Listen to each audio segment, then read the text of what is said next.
Hello, friends. Welcome back to round 2 of the Scotch Whisky Diploma program, brought to you by our friends at Ardbeg and in partnership with Portland Cocktail Week and the Edinburgh Whisky Academy. We have 50 wonderful students who are making their way through the private parts of the program, the in-depth EWA education, and a little fun time hanging out and sampling some Scotch with our friends Cam and David here is thrown into the mix. But fortunately for everybody, we have these public classes that air on the Portland Cocktail Week Facebook page so that many folks have a chance to learn about Scotch.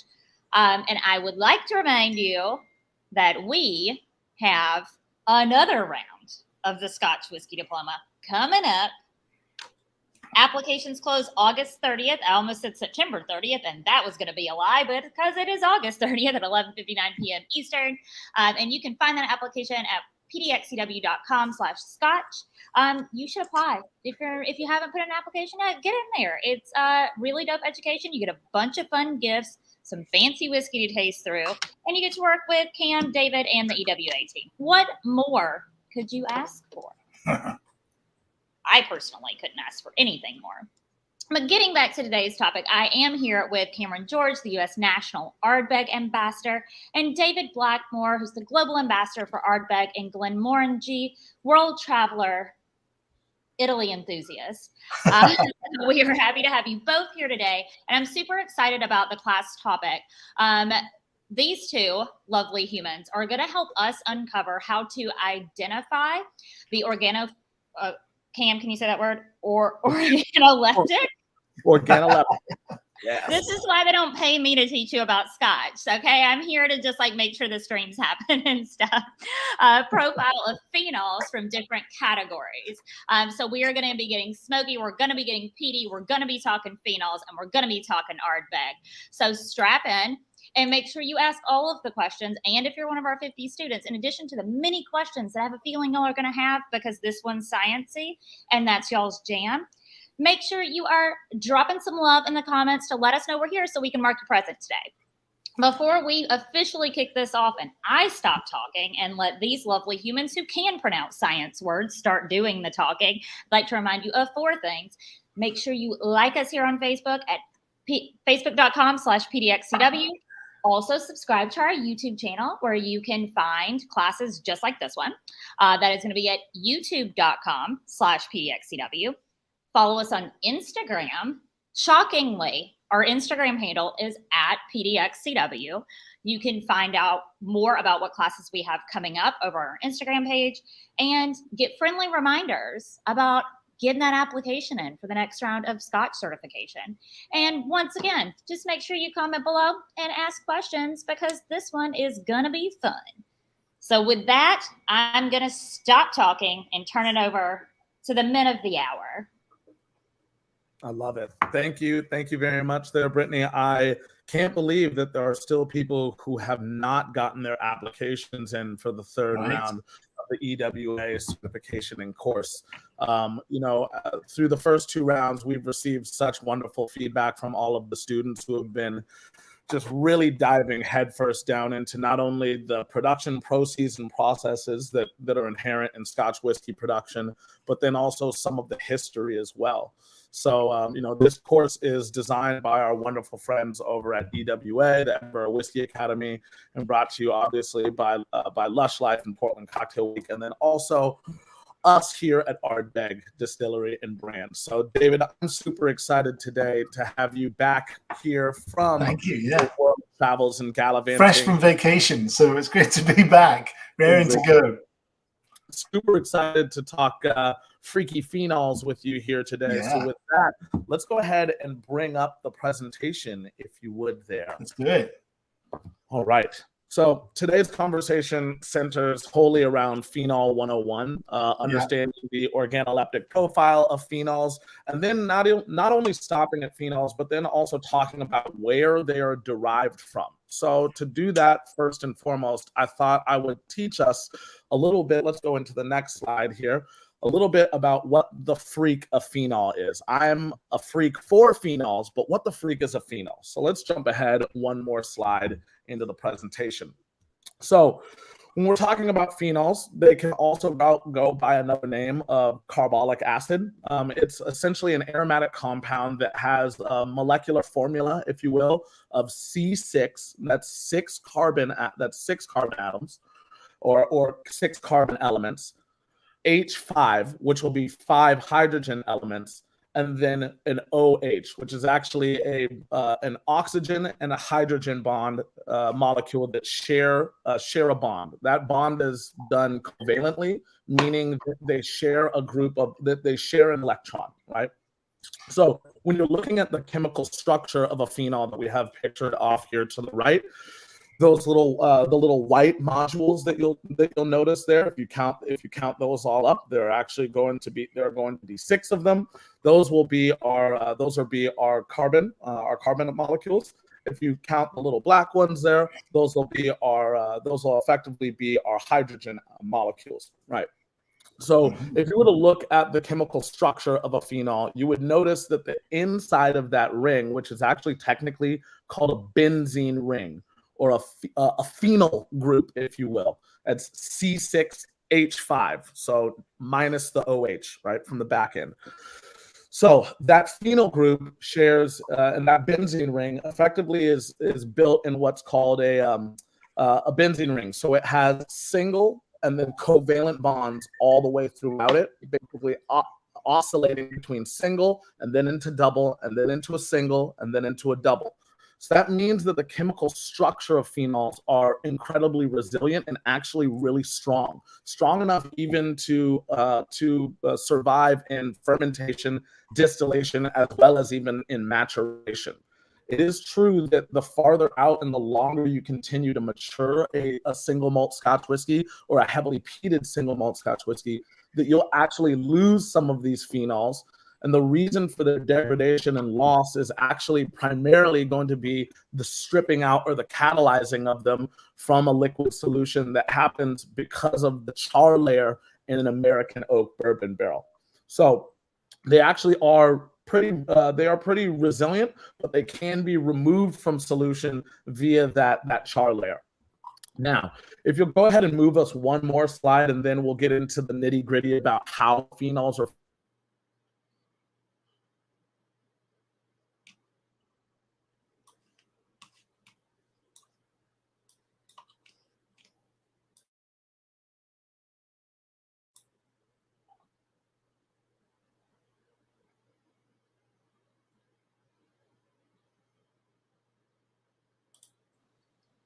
I think what Cam was going to say before he just decided to stop, reverse, take a break is, how are we feeling about the first slide on phenols? And how confident are we that David Blackmore can take us through this slide? That's going to be interesting. Yeah, like, absolutely. I feel pretty confident. Like, I think you've got it, bud. I think Cam is giving you an opportunity to show off your skills.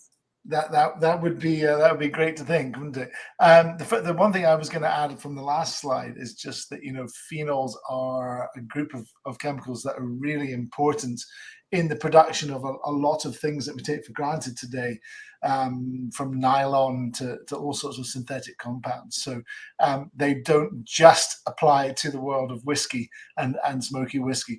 The other point to make is that phenols don't all present a smoky flavor or aroma. So there are plenty of other phenols out there that will bring other things to the table in terms of the phenols that you get in your whiskey. What we're talking about here mainly, though, obviously, if you're talking about Ardbeg in the context of Ardbeg, are those phenols that are representing a much smokier, that kind of smoky style. And we'll get on to talking about, distilleries, including Ardbeg. We'll hold our hands up, that sometimes quote phenol content as a kind of mark of differentiation. Just be careful with that. When a distillery talks about its phenolic prowess, I guess all we're really talking about is a measure of the phenols in the barley itself. That is not that is not a direct link to the sort of phenolic content of the whiskey, the final whiskey, and at any distillery, the phenolic content of the barley will be far higher than what ends up being in the whiskey. So really, the reason that phenols were mentioned initially was really just a mark of it was a way for a maltster to tell a distillery manager, something about the quality of the barley that they were ordering, and it really doesn't tell you a whole lot about what the final whiskey will be like. For example, at Ardbeg, we are using the most heavily peat smoked barley in existence day in, day out of any distillery.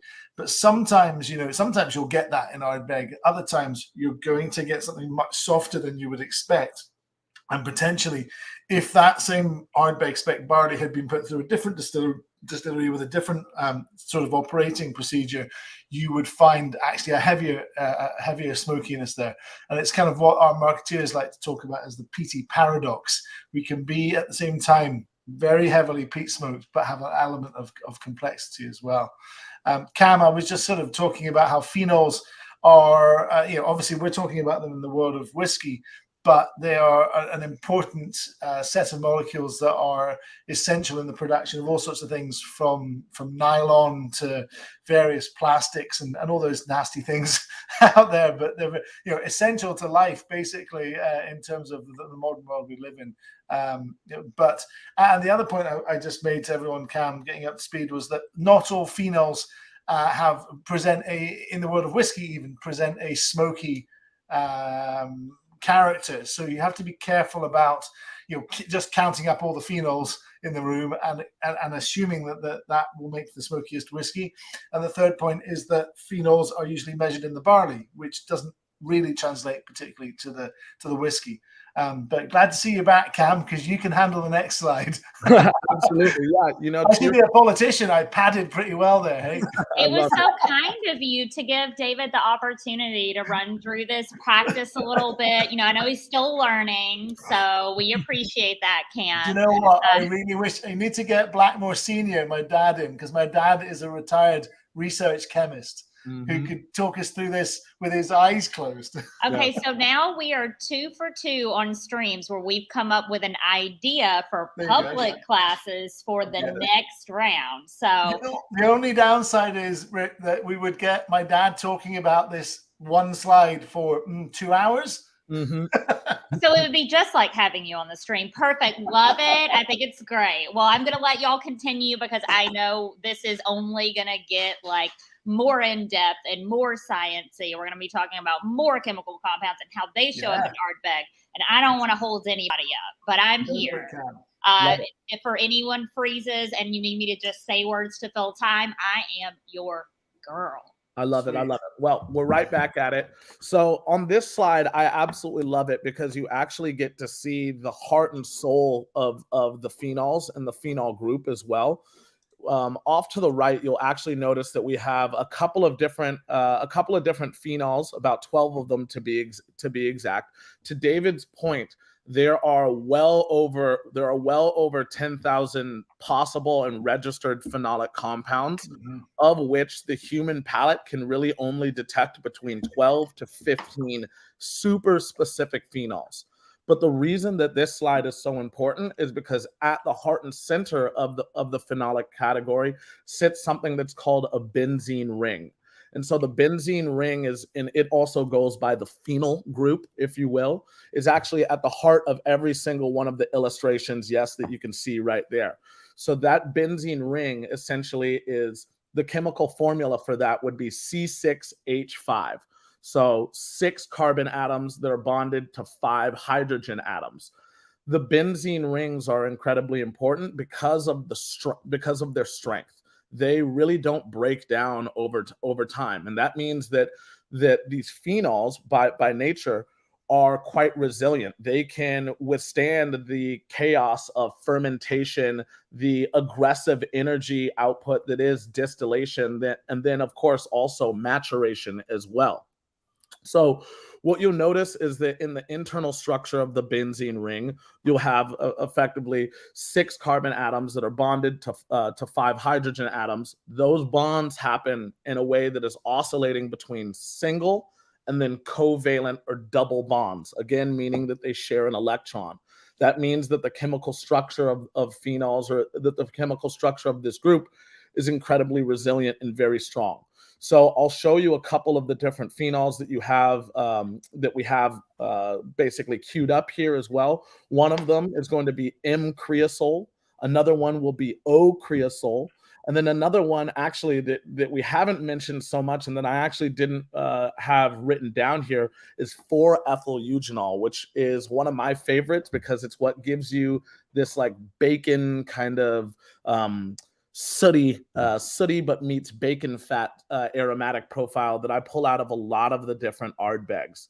As David had mentioned, phenols don't necessarily equate in a one-to-one way directly to smoke. They are the byproducts and they're the building blocks of a whole host of industries from around the world. As David had mentioned, some of the nylon industry is based on and built on phenols. Pharmaceutical drugs as well are based on phenols.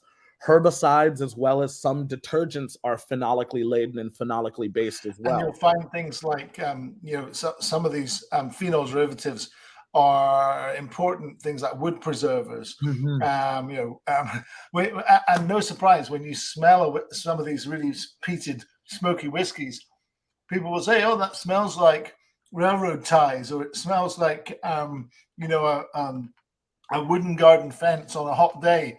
Well, yeah, we're getting the same molecules created in our whiskies as are used in to preserve those woods, for example. So pentachlorophenol is used as a chemical to preserve telegraph poles, for example.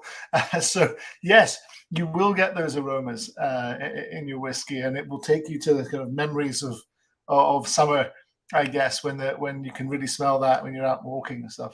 Absolutely. Yeah. I think that that's so interesting how specific compounds and aromatic compounds can immediately transport you to specific memories. That's one of the powers of, of single malt Scotch whiskey by nature as well there.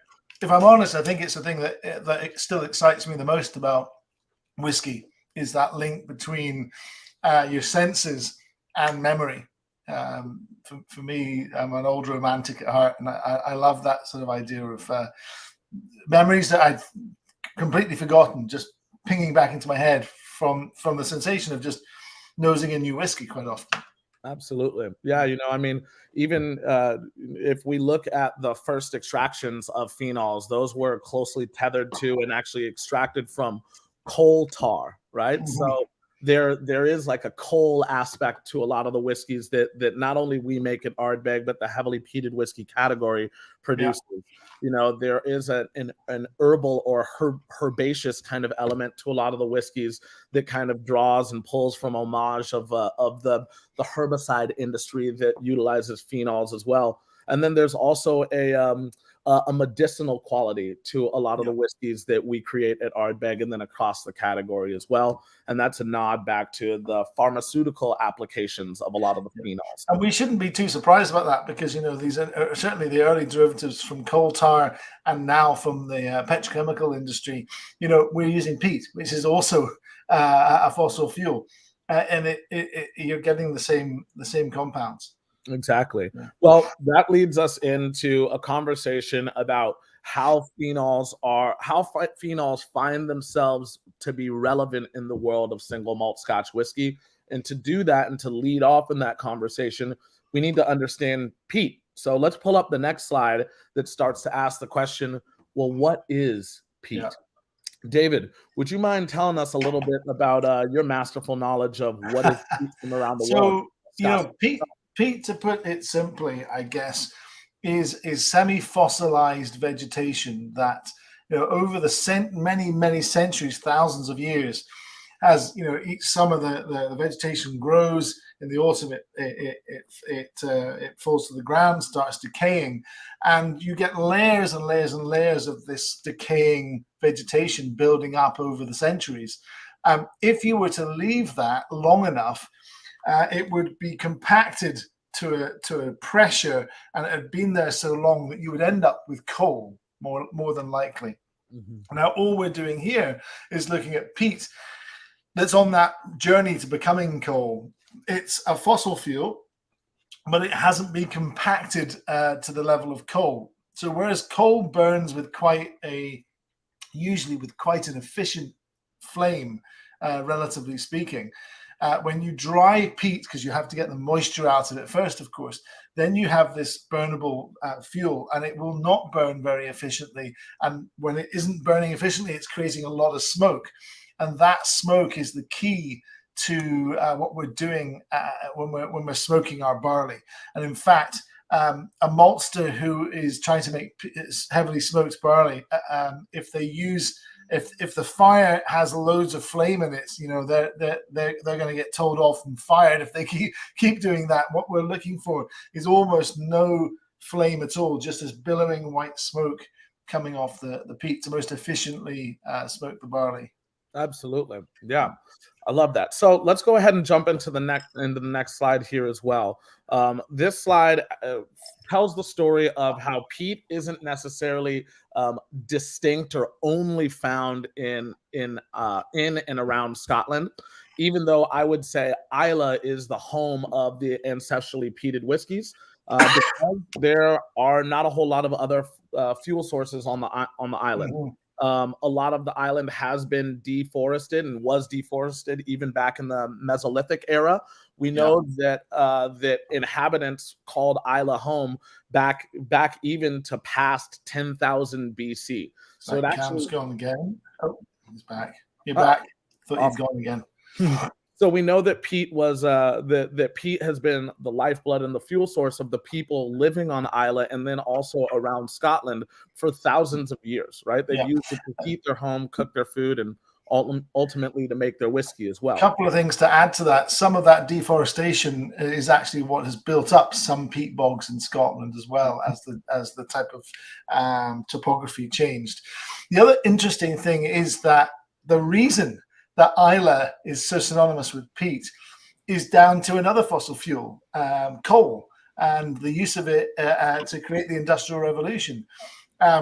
Trains came to the rest of Scotland and transported coal in the Industrial Revolution, and industry, and including whiskey distilleries, changed over to using it as a more efficient fuel. You to this day still can't get a train to Islay, and therefore it's kind of an atavism right back to an older source of fossil fuel that Islay kind of persists with initially because it had to, and now he'd be crazy. It's what Islay and Ardbeg is known for, so that's why we stick with it.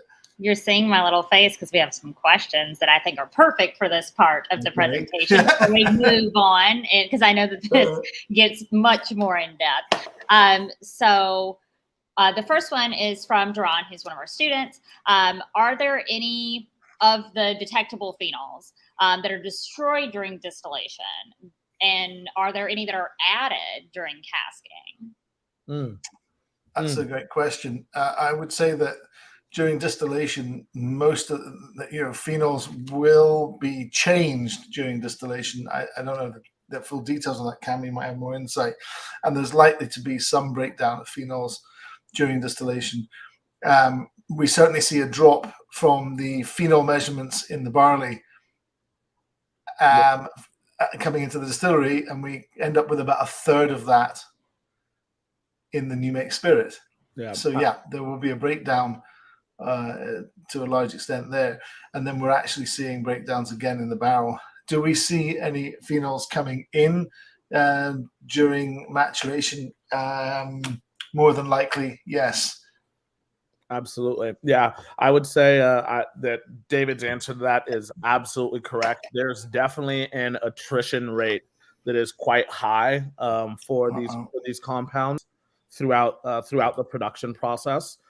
After kilning of barley, you will start to lose those phenols at every single turn of the occasion. One half of a phenol's compound is hydrophilic. The other side is a bit hydrophobic. So during the kilning process, because that barley is still quite damp, a lot of those phenols will attach themselves to the outside of the barley. And then as you continue to dry that barley, you're now dropping the moisture content. So you'll lose some of those phenols, and even transporting the barley from Port Ellen all the way over to Ardbeg distillery, even though it's not that long of a journey. Then in crushing that barley down into its different components that are needed for to add water to, essentially to make a wort, right? You'll lose some of the phenols there. And then ultimately, yes, in distillation, especially because Ardbeg is one of the very few heavily peated whiskey distilleries. Again, remember, only 11 active distilleries really in Scotland utilize purifiers. There are even fewer that make heavily peated whiskeys. So because of the purifier at Ardbeg, you'll also continue to lose more phenols than if we were operating at a neighboring facility as well.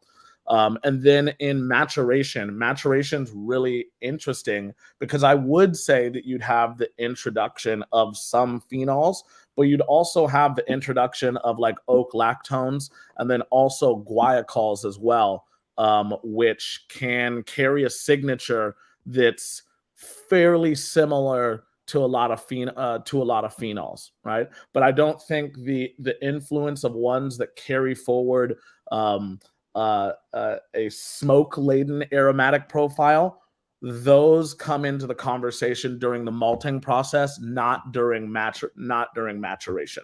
That's a fantastic question, though. That's a really great one. Question.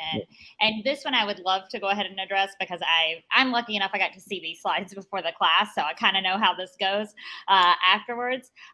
So would peat from other parts of the world, some of these other parts of the map that are highlighted, impact flavor on the finished product? So if you were to make an Ardbeg, but you were peat from one of the highlighted areas on the map, would that make the whiskey fundamentally different? That's a very interesting question.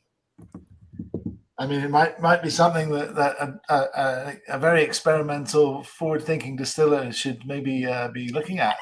I was going to say, are we going to send this to the lab and Dr. Bill and be like, well, we've got something new for you to work on? Or maybe it's not something new. Yeah. With Dr. Bill, who's to say? He's constantly trying to throw us off his scent because he's always up to something. No, it's a good question. A lot of distillers in Scotland will argue that peat just from different parts of Scotland will have a different effect on the flavor profile of the whiskey. I used to think there was no truth in that at all, and it was all marketing. But the more I dig into it, metaphorically, I think there's probably some truth to that actually. And there are other parameters to that too. It's how much peat you burn, how long you burn it, what temperature you allow the kiln to go to, all sorts of other parameters. Now, adding into that the fact that the composition of the peat will be very different around the world because the types of plant material were different. You can imagine that peat just burning differently for initially at a very crude level. That will make a difference.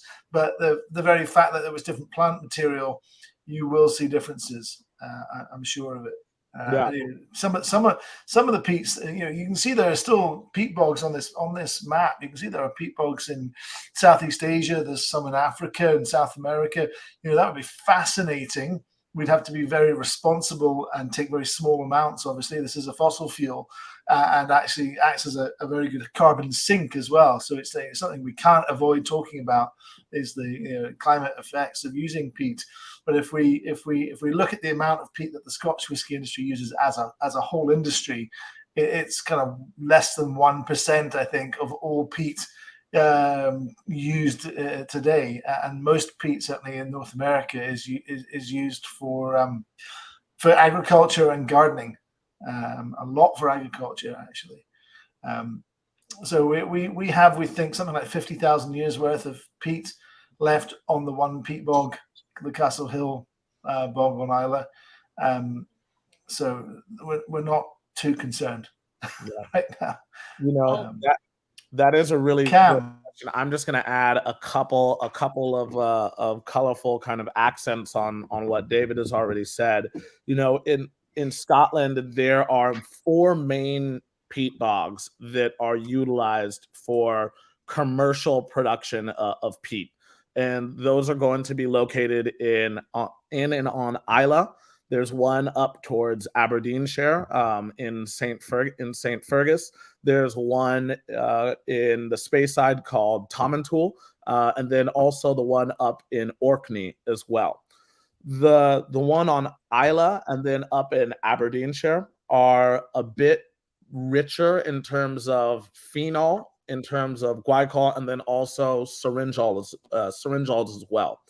The ones from Tomintoul and then also up in Orkney, those 2 bogs produce an elevated element or an elevated level of carbohydrates during their combustion, right? When you ignite them and use them for production or like for malting of barley. So I would say that yes, definitely down to like an individualized signature of each bog will have different microflora and fauna that have inhabited it for thousands of years. So there will be a discernible difference. I would say that there would be a discernible difference in between like Isla versus Highland or Lowland, or even other or peat coming from the other islands as well. And then to David's point, peat can be found in over 180 countries worldwide. It's about 3% of the world's total land area. And generally, peat bogs will be found in between the permafrost regions, both North and Southern Hemisphere as well. The largest and deepest bogs will be located in Northern Europe and then Southeast Asia as well. And then just to touch on the sustainability of peat on Isla at the main bog that is utilized, as David had mentioned, there is about 50,000 years of capability of making and hewing peat for commercial peat production facilities and purposes. But I would also say that maltsters are getting better and better all the time at how to utilize peat. Based on the temperature, also based on the level and depth that they're cutting and hewing that peat from, whether it's catatelm, acrotelm, or even below the water level. Well, yeah. I know I'm blown away. Okay, that's the most I've ever learned about peat. So thank you both. I know we still have a lot to go, and we're at the half-hour mark, so I don't want to hold it up, but I do want to say, Graham, one day when I see a bottle of Ardbeg that's like an Ardbeg Day special release and it's got peat from like Southeast Asia, I'm going to think of you and I'm going to send you a little thank you note. So great questions. Keep them coming, but there's a lot more peat in your future. So Cam, David, take it away. All right, let's go ahead and press on, shall we, David? Shall we go to the next slide there? Good. Yeah. All right, awesome. And we may need to rattle through a couple of things here, so we have to pick and choose a little. Absolutely, yeah. So this is kind of just enhancing into the region just a little bit. You can see how pervasive peat's kind of like growth, if you will, is throughout most of the UK. You'll find that about 60% of the UK's peatlands alone are in Scotland, and 20% of Scotland's terroir, if you will, or landscape is covered in peat. And it's equal to about 10 times the size of Isla, or 10 times the size of the Isle Skye. We can keep pressing on here. This will show us a couple of the bogs out on where the bogs actually sit in reference to Scotland. David, as a Scotsman yourself, what can you tell us about the proximity of these different bogs? How far away are they from one another? How long would it take, for instance, to drive from Isla all the way up to up in the North Highlands? Well, that's less of a function of the distance, more of a function of how bad the roads are, frankly. But in a straight line, And all of these bogs aren't that far apart in the kind of geography scale of America. You're talking, 150 miles apart probably, but that would be an entire day's drive given the roads. But one thing I did want to mention is that up there in Orkney, there was one island in particular whose name has just escaped me, but that island was the source of the Orkney peat company, and they actually harvested peat for distilleries on the mainland, including at one time our sister distillery Glenmorangie in the Northeast Highlands. After the local peat bog closed down because the distillery was the only remaining customer when the town moved over to coal and electricity ultimately. It closed down, and for a period of time in the late 1800s, early 1900s, Glenmorangie switched to using peat harvested from Orkney, as did Glen Ord Distillery and a couple of others in the sort of just north of Inverness area, which is a kind of interesting fact that was being shipped down from the Orkney Isles. Mm-hmm. As you said, the main peat bog, Tom and Tool, is being used at quite a few of the maltsters in the Inverness area. Will use that, I suspect. If we think about barley, the east coast of the UK, not the west coast where Islay is, all the way down the east coast of Scotland and England is where most of the barley would grow. It's drier. It's better conditions in general for growing barley. And no surprise, that's where most maltsters are located, close to the barley growing areas. So Port Ellen, where we get most of our barley on the island of Islay, is really an outlier right there out there on the west coast for maltsters to be. The rest of them tend to be down the east coast. And there's no surprise that 3 of the remaining peat bogs are actually located in the far east of Scotland. That makes a lot of sense, and I guess you're absolutely right that in terms of the scale of geography and how the distance, it's not ultimately that far from the Highlands, say, all the way out to Islay, but the state of the roads, and it does take quite a while to get out there. And the geography, makes a huge difference there. The roads aren't very good because it's mountainous. And that does affects climate for sure. West of the mountains, you'll find things windier, damper. If you get right out east to places like Aberdeen, even Inverness, certainly St Andrews, these places are actually pretty dry in relation to the west. A random fact here: the area around St Andrews on the very far east of Fife is regarded by geographers as a semi-arid desert. It classifies as a semi-arid desert because it rains so little. I know people are saying that's not true. It can't be. It's Scotland. But there you go. It's kind of in a rain shadow there. So perfect agricultural land, doesn't get crazy amounts of rain. Very different climate from out west. That's interesting. That is very interesting. Yeah. So let's focus in on Islay just a little bit here, and let's go to the next slide. The three peat bogs on Islay are going to be Ardbeg, Glen Macquarie, and then the one that we utilize, or that is utilized for Ardbegs, or for the peat, primarily for Ardbeg, and then also just in general that is utilized by Port Ellen Malting Facility, is going to be Castle Hill, right? Yep. If we could jump forward another slide here, one of my favorite things is to actually show some of the microflora that would have been, or microfauna, I should say, that would have been inhabited the bog that is Castle Hill. Doesn't this just look like gin ingredients? It is quite interesting. On our chat yesterday, one of the students mentioned, when we were talking about iconic cocktails that may be able to be reimagined with a little bit of single malt Scotch whiskey, specifically Ardbeg Wee Beastie, as we were talking about it. I find it very funny that you say gin. We were actually talking about Old Tom gin and also other styles of gin that could be utilized in a cocktail called the Suffering Bastard, which is historically bourbon whiskey, gin, lime juice, and a little bit of ginger beer. Sounds like a delicious Ardbeg cocktail to me. It does. We'll have to do some research. Absolutely. Let's Right. call it research a little bit later. Right. So, but it's kind of funny that basically we've just combusted the ingredients for a gin. Yeah, and influenced exactly. the Ardbeg with the smoke. Some Love really exotic stuff there, like bog myrtle, obviously heather. Scotland's known for that.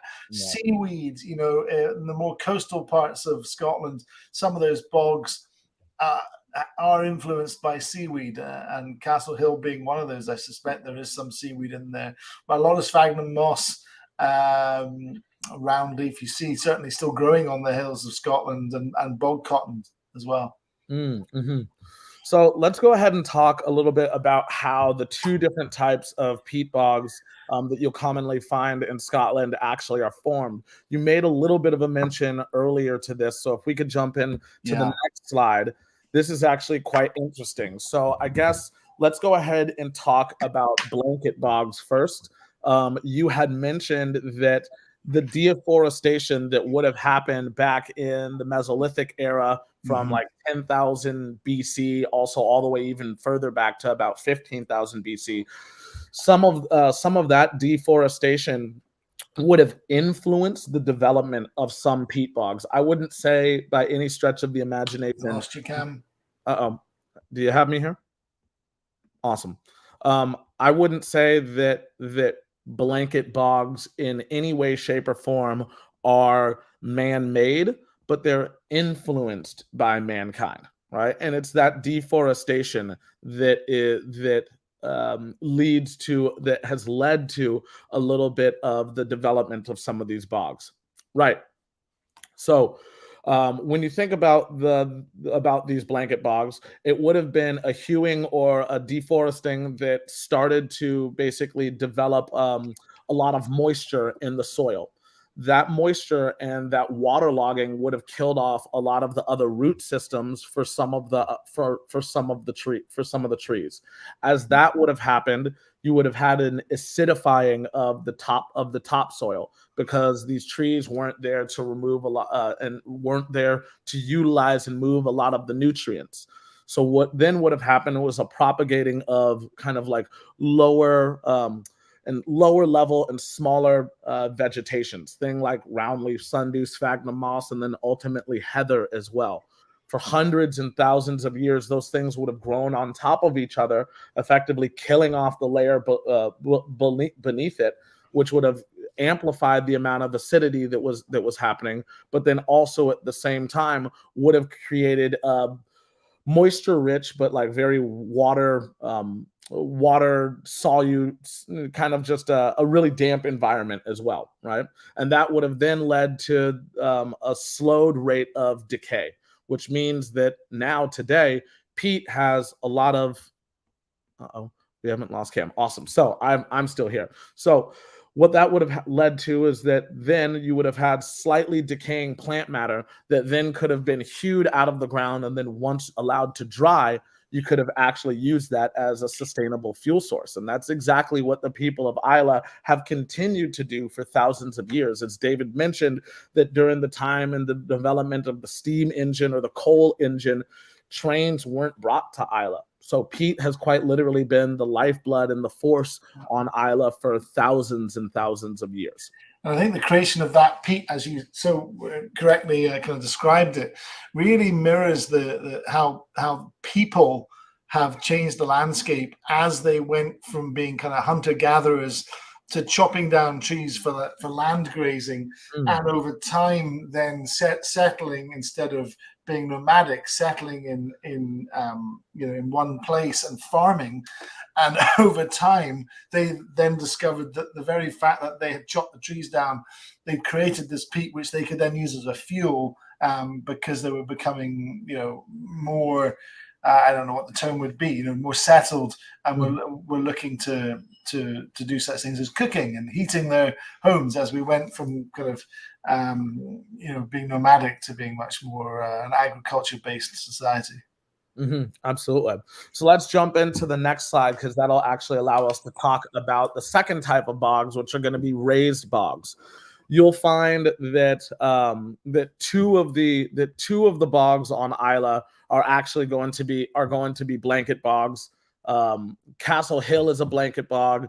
Actually, sorry, flip that. One of the bogs on Isla is a blanket bog, and that's going to be Castle Hill.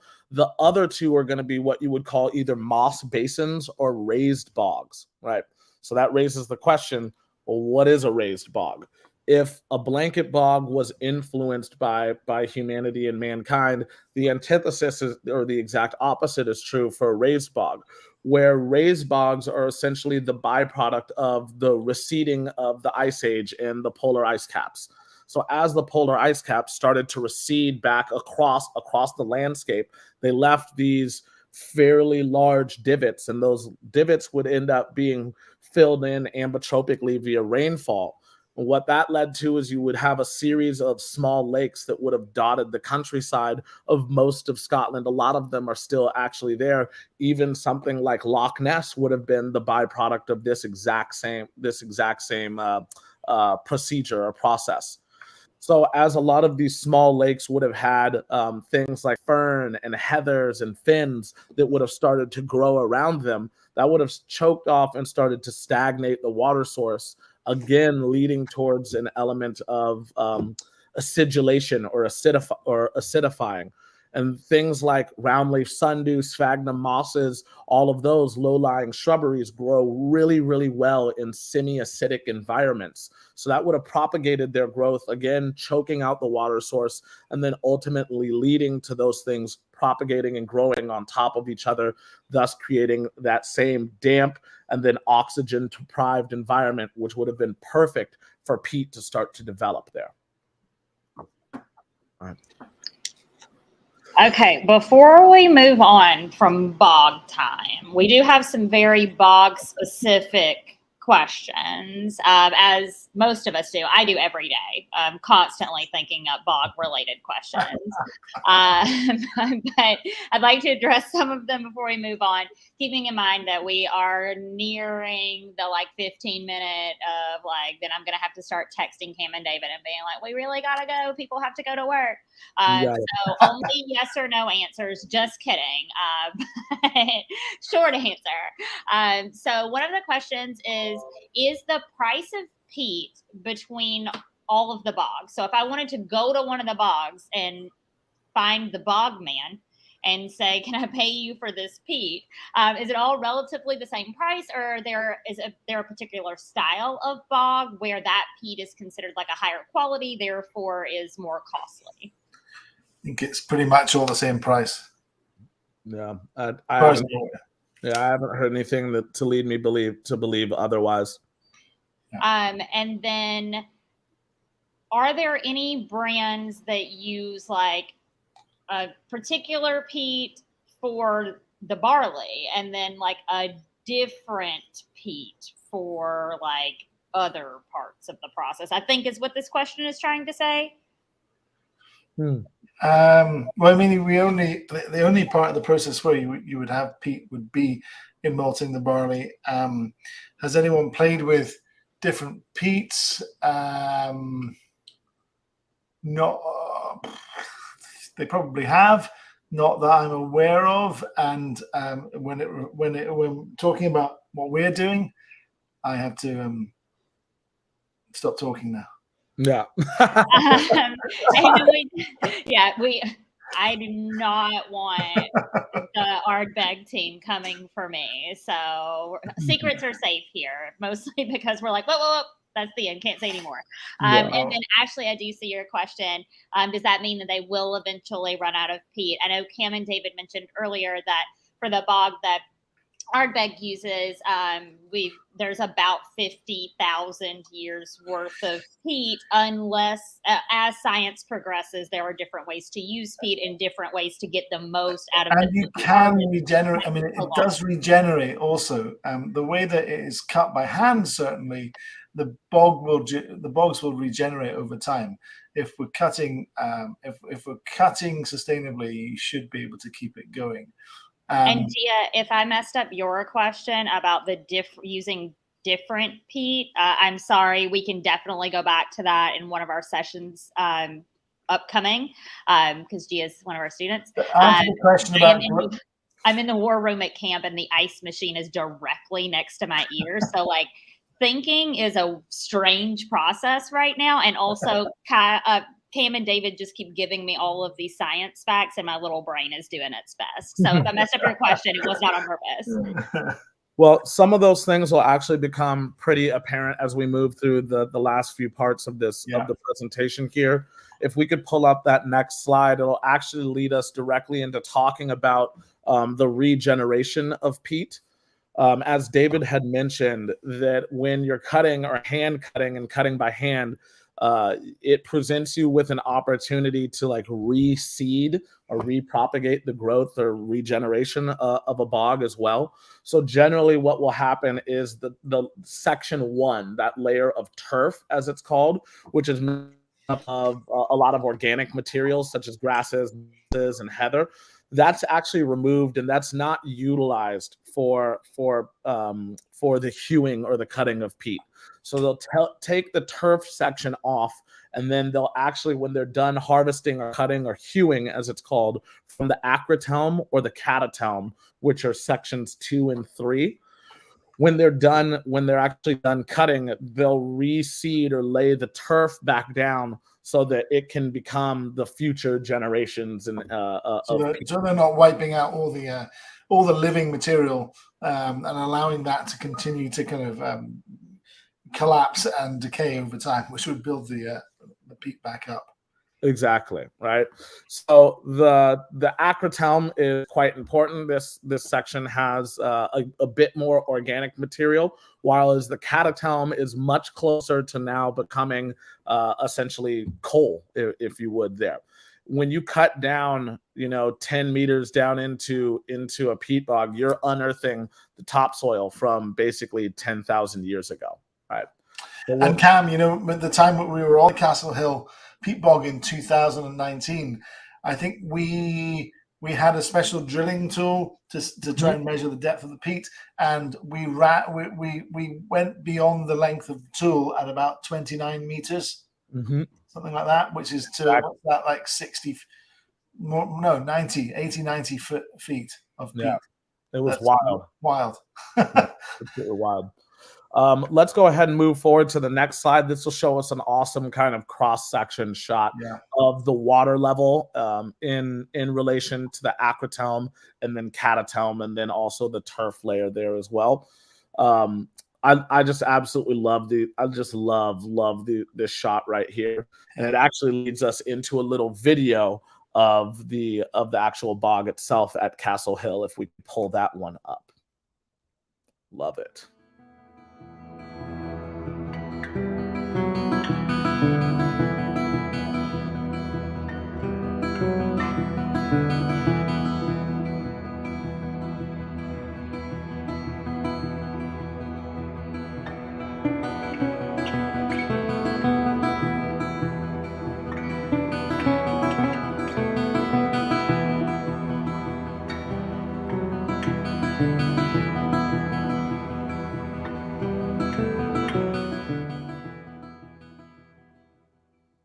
Awesome.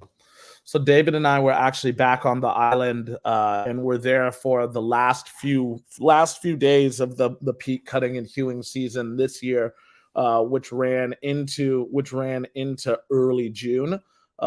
Usually, the island starts to become a bit more saturated by rainfall come June, July, and into parts of August. It's very, very similar to like monsoon season that you'll find even throughout the Gulf of Mexico, actually, because the island is the beneficiary of some trade winds that come basically directly out of the Gulf there. So at the time that they were cutting the peat, they were actually also then leaving it out to start to develop a little bit of a crust.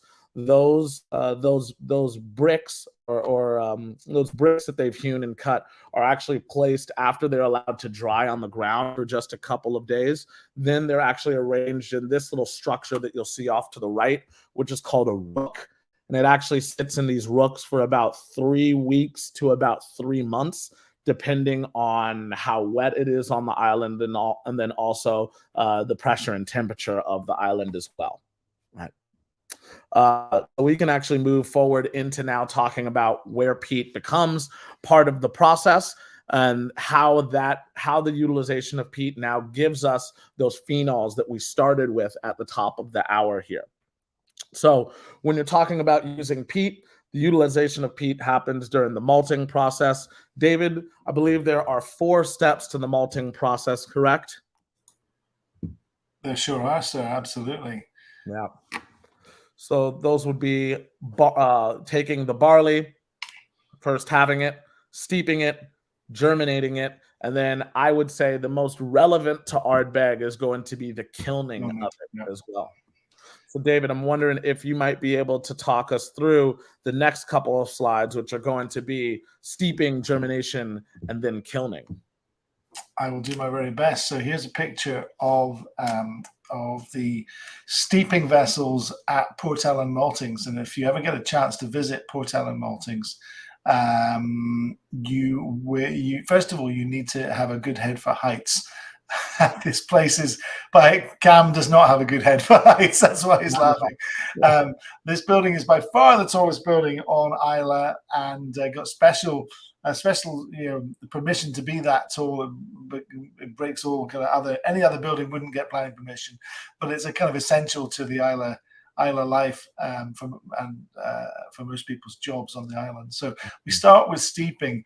And the barley is basically water is introduced into the barley, and the barley is kind of what we're trying to do here is trick it into thinking that it's springtime out in the field, and the first thing is water, and that will get for about 2 days, that will get the barley starting to wake up from its dormancy. Barley is a bit different from grapes, let's say, in that if you're making wine or any grape-based spirit for that matter, the grapes are harvested and they're crushed, and the product is made right then at harvest. You can't really store the grapes. Mm-hmm. Barley you can store, and it's the normal practice to harvest that barley and then dry it so that it is dormant and can be kept in huge silos by farmers until it's needed. But the first thing we need to do at that, and the way they do that is to dry the barley to a certain extent.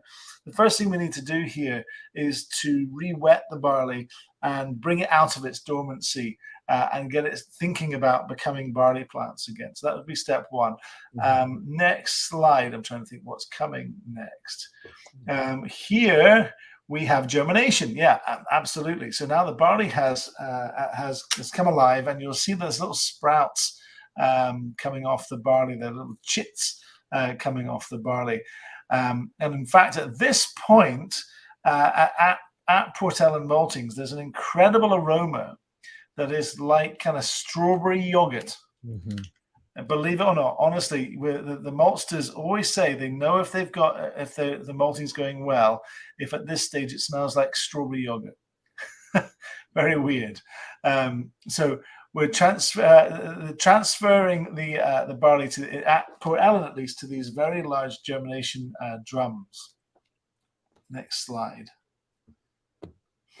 And of course, if we left the malting or germinating barley to continue unaffected, we would end up with a mess. We'd end up with little barley plants that think they should be in the ground, ready for the season.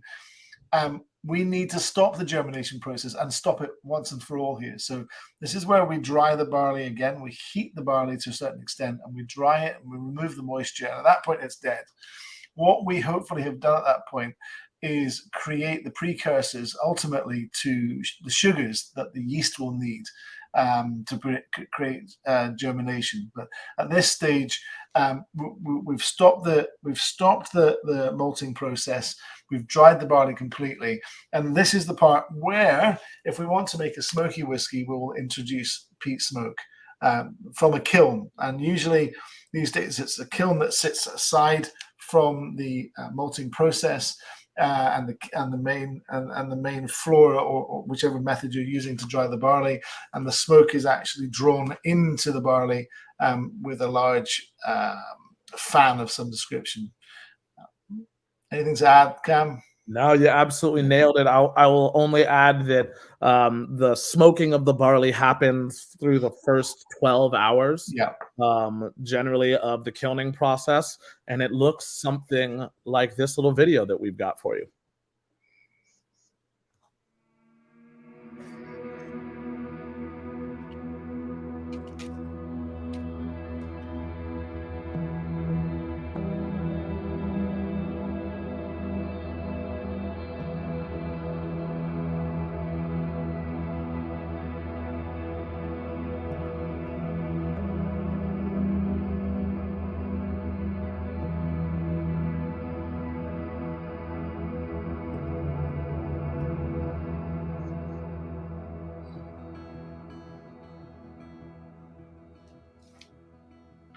Beautiful. I love it.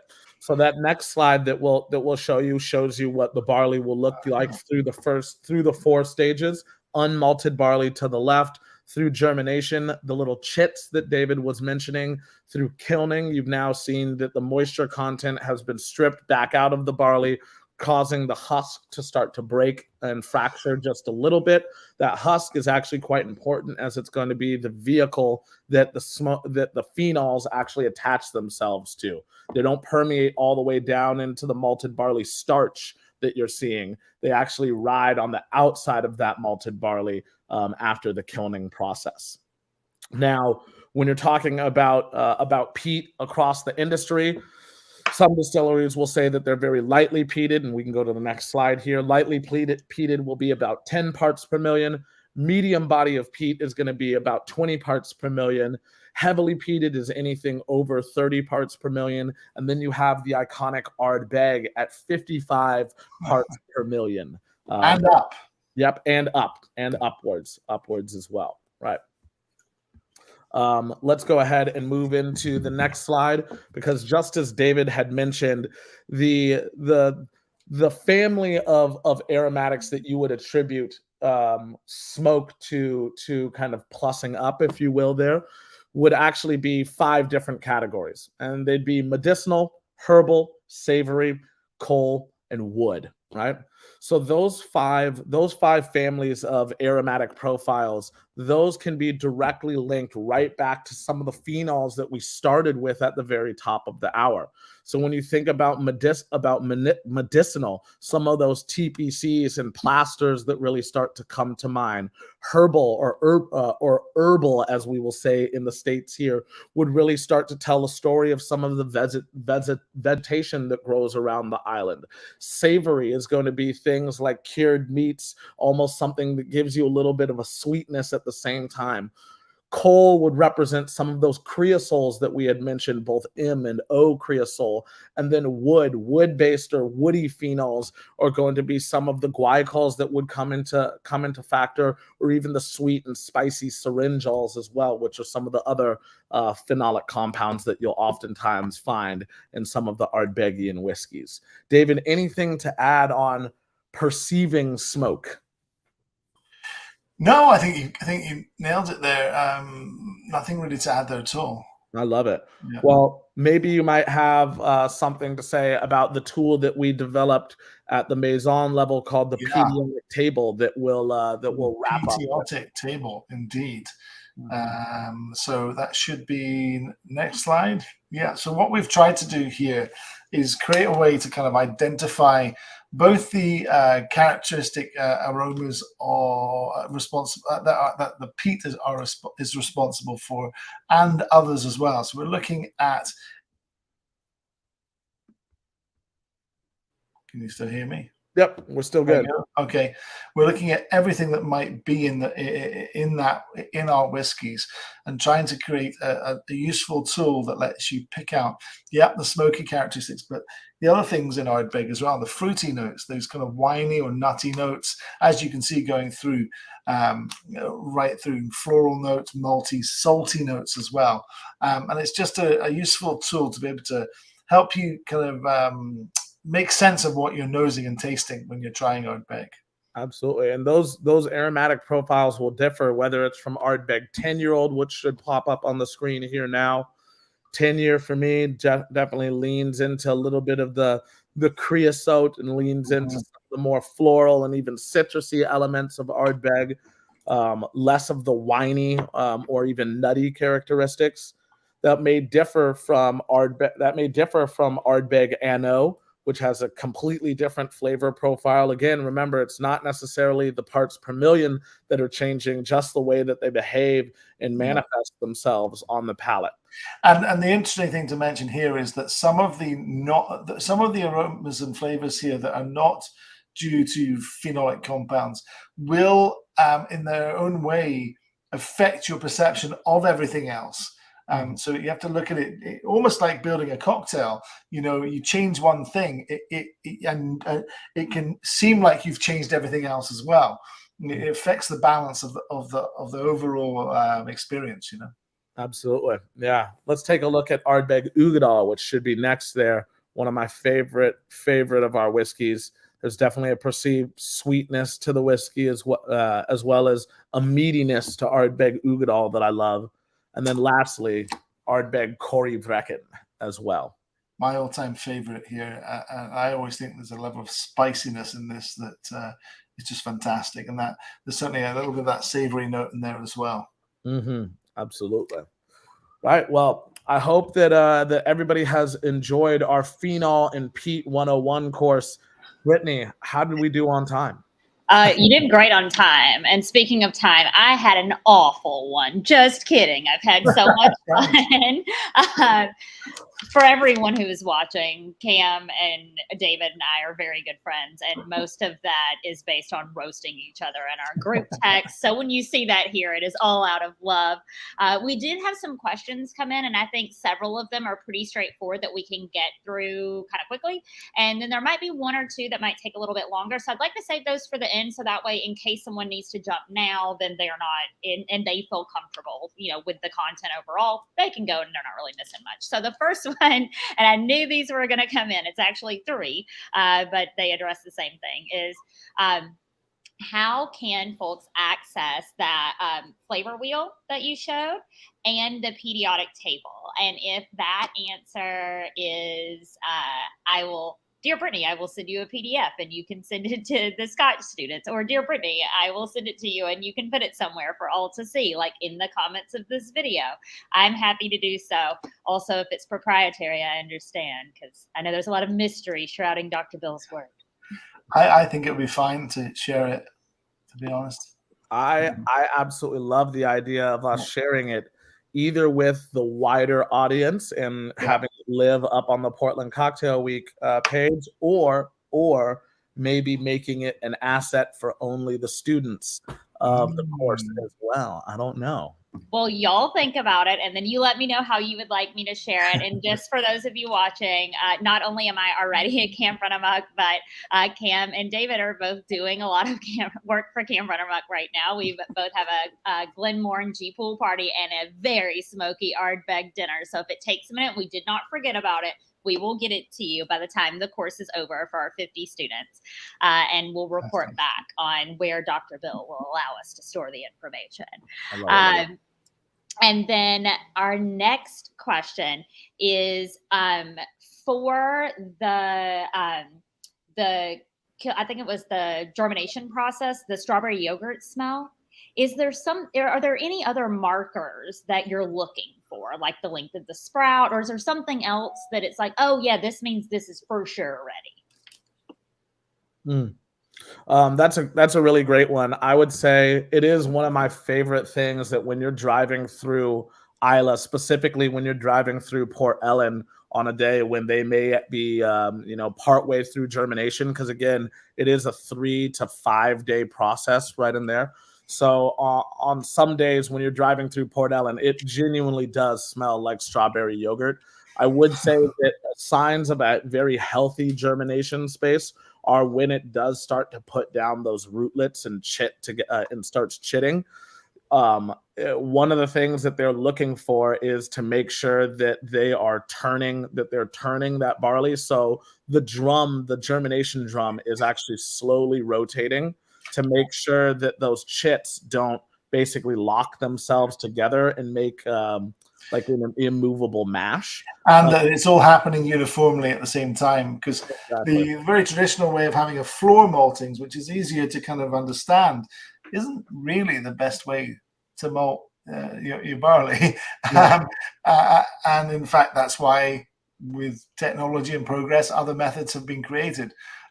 If even the best maltman in the world trying to turn a bed of barley by hand is never going to get it uniform. So you will have differences, because the molten barley will actually generate heat, and the bottom to the middle to the top of that pile of barley will have a different temperature, and you need to be really turning that barley a lot. The drum solves that problem.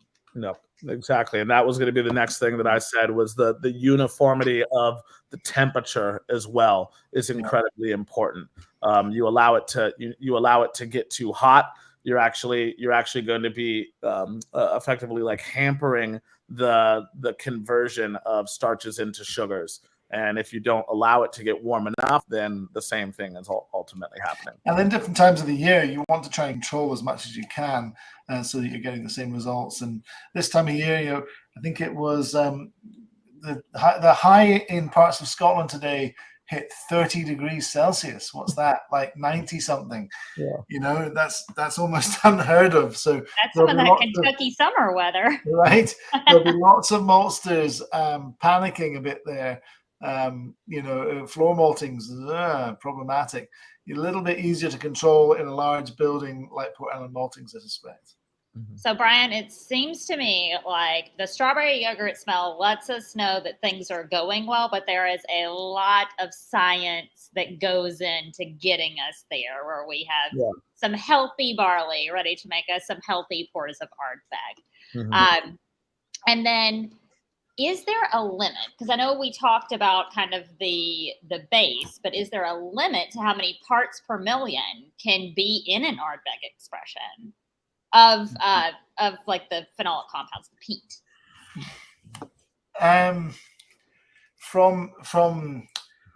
From talking to various maltsters and working with the guys at Port Ellen, and then the fact that our now former colleague Brendan McCarron had been heavily involved with Port Ellen maltings as well, we believe that there is a maximum phenolic content that can be imparted to barley, and that is probably around about the 120 parts per million level. Once your barley is dry, it won't take. Yeah. Am I still there? Yep, you're still good. All right. Once the barley is dry, no more phenols will adhere. So you've got that window, and you've got a balance between trying to drive smoke across the barley and drying it out too quickly. So probably 120 parts per million, maybe slightly more, is what most maltsters will tell you is the most they can do. Yeah, absolutely. Just, I think, David, you crushed it with that answer as well. I think round about 120 parts per million is generally viewed as the kind of like point break of the max of ppms. I will say that there are brands that have alluded to achieving a higher number, which that is absolutely their business. We're just here to talk about about phenols, about how they're utilized and employed and even deployed into Scotch whiskey. Now, there are a couple of different ways of taking a measurement of a malted barley's phenolic range, right? So there's like UV, which is basically ultraviolet, and that involves shining a light and ultraviolet light through a liquid or solids. and basically different compounds will react differently to the light. And it's possible to analyze the existing compounds as they relate and as they react to that light. There's also the industry standard, which is HPLC, which is high performance liquid chromatography, and it relies on pumps to basically pressurize a liquid solvent that contains a sample of whatever you were trying to pull off of the malted barley. So basically you would take the barley and then you would saturate it in the liquid that basically took all of the phenols back off of it. You would pressurize it to turn it into a gas, and then you would basically put a light through that gas and see how it refracted, and that would tell you the different phenols that were coming out of that column, or the different phenols as they were going into the column. And I would add that regardless of which of those methods you use, you will still have to choose which phenols to count. Yes, exactly. And it is going back to what I said about it being primarily a measure that maltsters use to give a distillery manager some idea of the quality of their barley. The maltster really wants to tell the distiller how smoky that barley is going to be. So they're only going to count the phenols that matter, contribute to that smokiness. Mm-hmm. You could, in theory, count up all the phenols, even the ones that don't count that don't bring a smoky note at all, and then you'd get a much higher reading. Mm-hmm. But it wouldn't tell you anything. Exactly. So, depends on how you count them. But it looks like 120 is where we max out on effective counting. And I was really hoping the answer was going to be the limit does not exist, but here we are, and it's 120 parts per million. Well, there are never say never. There are something like that where Dr. Bill is told here's a rule that cannot be broken. He might set about trying to find ways to do it, and that's what we love it.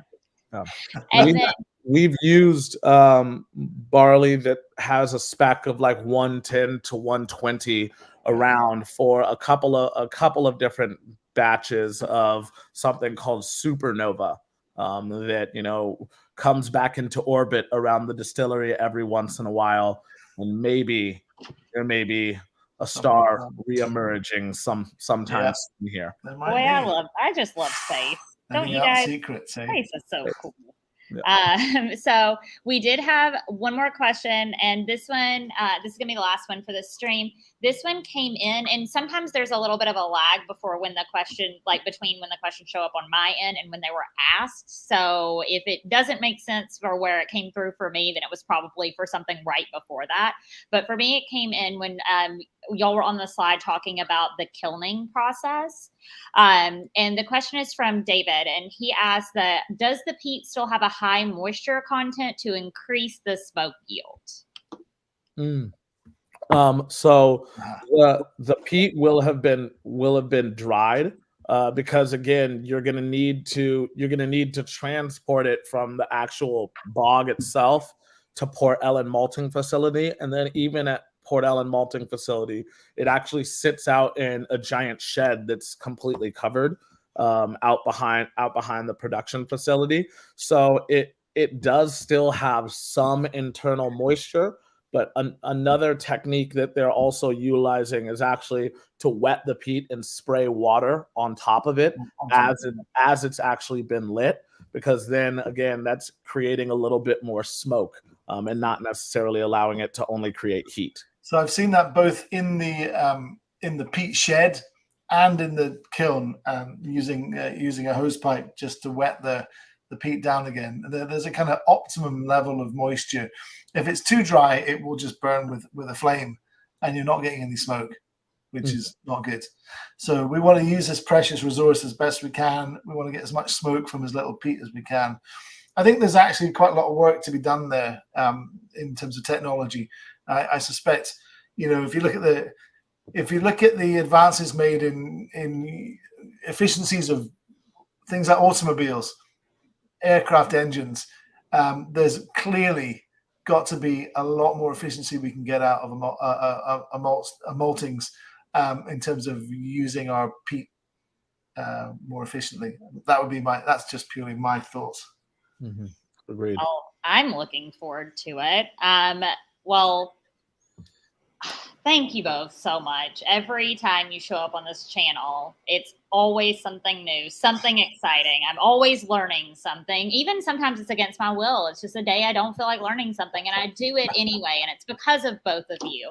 So thank you so much for your time and all of the time that you've invested in the Scotch Whisky Diploma program for all of our students and for providing these classes here so that everybody can get super smoky weekly, because that is important. That is self-care.